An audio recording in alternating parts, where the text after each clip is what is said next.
Oh, I say. Ding dong. Hello, YouTubers. Hello, world. Good to be back. I thought I'd do a video vlog this evening around some of your questions, and I'm going to, some of the questions I'm going to answer in separate videos. I'm going to dedicate some videos on their own to certain questions, because there is one theme running through some of the questions, and that is, oh, Adrian, because they speak like that. Oh, Adrian, are you racist, sexist, homophobic? And the latest one is, oh, are you misogynistic, Adrian? Well, you're going to find out. Because I've asked certain people that comment for their source. And there are two reasons. One, I think I know what the source is. And there is a story behind that source. The Guardian, very upset with me. And that Hatchet piece should no longer be online. Because it's subject to a judge's order. That's why I was asking.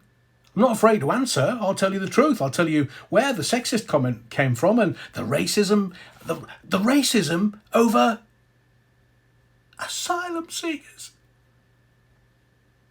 Been doing it for 20 years. 20 years before the convicted stalker got anywhere near calling them dinghy divers. So, we'll get to that. I'm going to dedicate a separate video to it for your premise and entertainment, and I will tell you the truth. Maybe as Jack Nicholson said, you can't handle the truth. Lucy Harmon, Adrian, Rocky. No, Lucy says, where are you? I miss your videos. Thank you, Lucy. Appreciate it. I've just been a little busy. If only you knew. Ken writes, Adrian, can I ask you one question?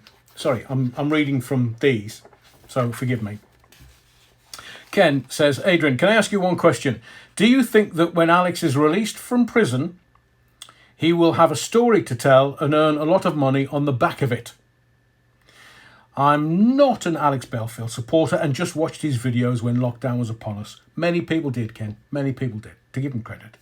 But I do think that when he comes out, he will be even more famous than before and earn a lot of money at the same time. Well, grifters do, don't they? Because that's what they do. They grift. Will he be more famous when he comes out? He can try to be. But the world is going to change over the next 5 to 10 years, especially social media. So what do I think is going to happen? Yes, he'll come out and he'll try and do what he's always done. Stupid is as stupid does.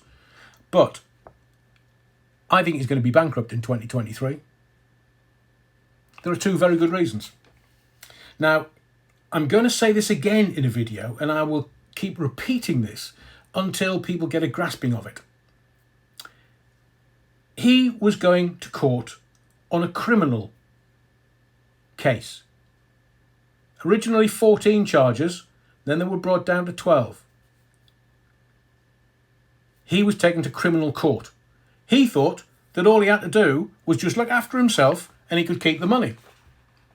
So he was going to defend himself. He was never going to get sentenced to jail. He's a first timer. He was never going to get sent down. Oops. He got sent down because the charges were serious enough.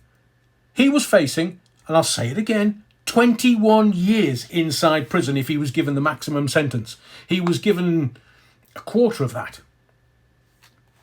And I will say it again. If anyone is in contact with Alex Belfield, tell him not to appeal. Just do your time. Because if you appeal and it goes in front of the judges, you're going to get more time. So you won't be serving 2.5 inside. You'll be serving probably twice as much. So please, just advise him, get your head down. I would say get your head down and your backside up, but not in prison. Somebody parked their bike. Just do your time. You've done the crime, do your time. Head down, get out of jail. That's the first thing that you do.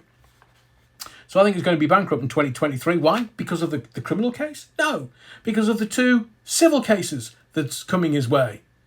There's also, he's a convicted stalker. He could end up being a convicted fraudster, if the rumours are true. And I would love somebody to actually give that a bit of substance. It's pointless talking about whether Action Fraud have got a case against him or the police have got a case against him. It's pointless. Supposition and rumour, pointless. If somebody knows, then please contact me and tell me. Yeah, he'll try to do the same things when he comes out, but we'll find the audience is no longer with him. The world is going to change. Oh, that's what I was going to say. My mate Dean, I had a conversation with him the other day. Now, Dean is right on the crest of the wave. He understands social media. He's an absolute genius. And he said to me, do you know, Adrian, I reckon that within the next 5 years, Twitter, YouTube, everybody, all the social media platforms, you're going to have to use your own name. So think of it this way. Elon Musk and Twitter are going to use the Spotify model to run Twitter. So you're going to have to pay to use Twitter. And thereby lies the rub. No one's going to use a nom de plume or a username that's completely different from their real name, the label that they were given at birth. So I would be happy to pay for a subscription to Twitter, because then if anybody trolls you, you know who they are. You know how to contact them. And so do the police. Because online harassment is unacceptable in any way, shape or form. That's why I'm going to dedicate videos to some of the trolls. Intelligent? My airy backside. Retro on his bikes. Hello, Adrian. You keep doing what you're doing or what makes you happy. I do. Me too, Retro. Watching your videos is my choice. Again, you have to spell it out to some people that content makers have full-time jobs. The same way I've had to tell people that cyclists are car owners too. I'm a content creator with a job and I'm a cyclist that owns a car. That must blow the minds of some of these Belfieldian types. I completely agree, Retro. Thanks for being in touch again. Manuel Hung. Manuel. Oh, Adrian. Be great to hear your thoughts on the Rachel Elno Dragon's Den Belfield support. Who is she? Who is she? Who is she? I've no idea. I don't watch Dragon's Den. That jumped the shark years ago, decades ago. Don't watch that. So hang on. The premise of Dragon's Den is making rich people even richer on the back of people that are not rich. Sounds like slavery to me. I don't know who she is. So Manuel Hung. You'll have to give me a bit more information. What's she been up to? I'm not being facetious at all. I don't know. I didn't see her on Dragon's Den. I don't watch it. I barely watch TV nowadays as it is. I watch YouTube. TV? You know, there's a generation behind me that literally don't watch telly unless England are playing. They watch YouTube and other social media outlets. They're not interested in like mainstream telly anymore. BBC? I've not watched any of their output for decades. Unless it's England. How are the lads? Manuel continues. The 318,000 just resting in Belfield's account a la Father Ted, according to Company's House. The tax filing for champagne sippers and the various other news surrounding Stalker Belfield these last few days. I've seen figures of 292,000, but so I probably didn't explain it a little earlier. I got distracted. So you've got the criminal court, you've got the criminal case, which he defended himself, so he didn't have to spend any money-ish. So he's got the 2 civil cases where he's gonna have to, because not only is he gonna have to pay DC Percival 100 grand, he's gonna have to pay her costs, or the Police Federation's costs, and barristers don't come cheap. And Jeremy's probably going to clear his bank account because he can. So 292 grand's going to go nowhere. It's not even a round of drinks if you go into court. I've said to you before, the legal system in this country is a rich man's folly. So Belfield can kiss that 292 grand goodbye for the 2 defamation cases that's coming in 2023. So there's every chance he could be bankrupt. Again. Apparently, a swinger at the Purple Mamba Club in London. Now, I have done my research, and the Purple Mamba Private Members Club is in Nottingham. I didn't even know it existed when I lived in Nottingham, just outside of Nottingham, in a place called Bottesford, which is beautiful. Beautiful, beautiful, beautiful. So I don't know. I did research on their website, and the Purple Mamba Club say that 8 out of 10 single men get refused membership. So I don't know if he was or if he is, but if you have proof, then I would like to see that. Otherwise, it's merely rumour and supposition. And there's a lot of that going around on YouTube. I've told you before, YouTube whispers. Adrian, yeah, it's true about the committal proceedings. The mags kick it upstairs to Crown because the appropriate sentence is beyond their jurisdiction. Have a great weekend, Adrian. Thank you, Manuel. Hung. Adrian, some people can get around convictions for good works done. Can you remember Michael Francesi, the mafia guy who ran the New York fuel tax scam, earning tens of millions, but he gets into the UK? He now is a proponent of Christianity and teaching people to turn their lives around. Good on him. Good on him. He is allowed into the UK where we wouldn't normally grant a visa in such circumstances. I don't see Belfield being capable of good works. He's an irrepressible stalker, hate monger and undesirable. Vegas is not for him any time in the next 2 decades. Yeah, I agree. It's for life. And his convictions will never be spent. So they'll always be on his record. He will always have to declare them. Always. Because they're longer than 5 years. And if he goes back in for fraud, he's not out of the woods yet. Not by a long stretch. Chris Murray writes, "Hey Adrian, I remember you from Rock FM." Somebody says, "Adrian, is that Nick Griffin in the background?" What? No, that hung, Manuel, that hung in the reception area of Rock FM in the Rocking Church in the 90s. It's all right, they gave it to me. And the picture.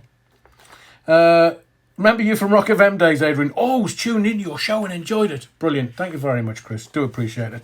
Your kind words. More revelations about my radio past, if you ever want to hear them. Kathy Atkinson. Adrian, I stopped watching AB when he went well over the top when he was attacking celebrities about their looks or misfortunes. It was constant about Katie Price and Carol Vorderman. It was nauseating. These people had families. His vulgarity was beyond any sane person's behaviour. He's very nasty and vile. What I can't understand is why YouTube didn't remove him. Others were removed for far less. Thank you, Kathy. And John Drizzle. Oh, Adrian, you were great on Century. Stop that, John. Blowing smoke on my derriere. You were great on Century Radio, Adrian. We used to sit in my car at lunchtimes listening to you and always thought Alex reminded me of you. That's why I listened to him. He spent years learning from the best. Alex was great, though, through lockdown. Never missed a phone-in. Very entertaining chap. Sad he's been banged up, but scamming people out of money is a big no-no. Couldn't give a crap about the supposed stalking. Just pathetic men crying on YouTube. If it bothered them that much, why didn't they go and knock on his door and face it man to man? John, if they'd gone round and slapped him, they would have ended up doing the time inside, and he would have been a perpetual victim. Can you imagine how loudly he would have screamed on YouTube? It was bad enough when he alleged that he had his back doors bashed in. Lee Colley. Adrian, I have to say, I've been wrong about you. Your content is very interesting, so I would like to say sorry for all the negative comments. No problem, Lee. Water off a duck's back. I have posted about you just hanging on to Belfield's coattails, so keep the good content up. Look, there's people saying, oh, as you have, You're just hanging on to Belfield's coattails. Well, out of everybody that's posting in the comments, I'm the only one that's met him. I knew him. He was my friend. Past tense. And this channel is not just about Alex Belfield. I want to evolve it into other things because there's so much going on in the world that I want to talk about. Because it seems when I was doing proper phone-ins, proper hardcore jousting arena phone-ins, either people didn't listen. Sorry, they heard what I said, but they didn't really listen and get it. But now 20 years later, they need to be retold so that people get a grasp of actually what is going on in this world. And credible threat. Adrian, there may be a third case, some lottery that he did using the donated money. I'll admit, I liked the guy up until when I found out he was the defendant in the case and not the prosecution. I did have some concerns before that, which were echoed by Reverend Simon Sideways and ex-Army Paz 49. Yeah, I've seen their videos. Brilliant. Brilliant. But I thought I'd give him the benefit of the doubt, as, like me, he hated the BBC and wanted them gone. Oh, the BBC's a busted flush. It's going to change dramatically over the next 10 years, I promise you. Carol Donaldson, Adrian, a strawman argument is one where your opponent projects onto you an argument you didn't make in the first place and then eloquently dismantles it. But they're accusing you of presenting a case you didn't make in the first place. That's called strawmanning your opponent. It's got nothing to do with being unable to pay fines, court awards, etc. Carol, thank you for that. Yeah, there's a few people said similar, and I got it from somewhere else. I got it from a source that I believed to be impeccable. Obviously not, but I appreciate your guidance and putting me in the right direction. Thank you. Jack Wilfan, Adrian, I want some of your best John Mayer stories. A true radio great. Oh, I agree. I mean, some of his stuff on it was brilliant. There's some stuff that I can't bring to YouTube. I just can't. I can't. Which one would be my first one? Yeah, John Myers walks into a radio studio. I'm not going to tell you which radio station, and I'm not going to tell you where in the country. But he walks into a radio studio, and the presenter's watching,